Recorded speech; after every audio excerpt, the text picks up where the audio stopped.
Is this resonating with anybody? Anybody ever felt like in life they about to choke me out and I've had about enough? I'm just talking to some of the grown men here who got bills, who got lawnmower bills, who got student loans and house loans and car payments, and they're thinking about what is life going to be for my children. If you were in Africa right now at 12 years old, you would have a plan for your family for the next 50 years, even after you pass away. Do you have a plan now for the next 5 years? Do you have a plan for the next 5 years? Anyone?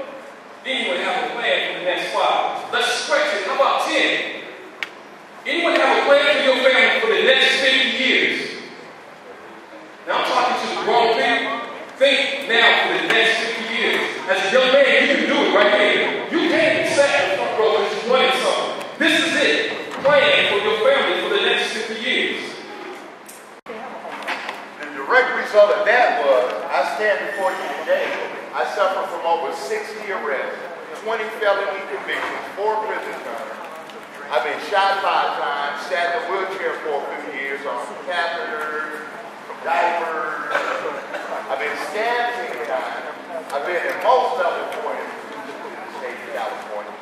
And I'm one of those people that they talked about from the podium today.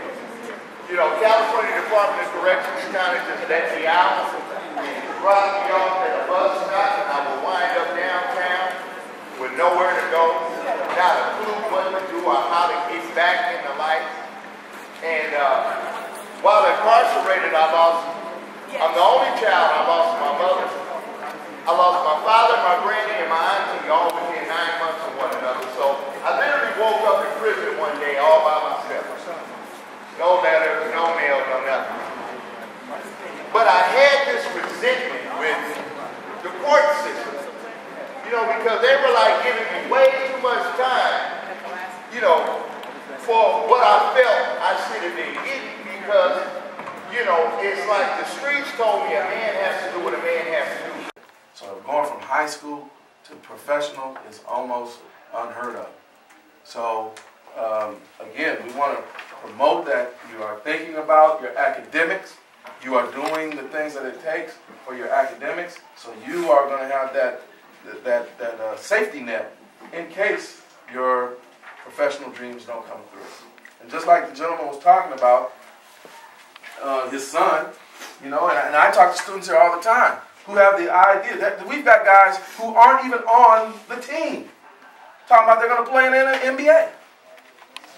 I had a student last year in the 11th grade talking about when he goes to the NBA.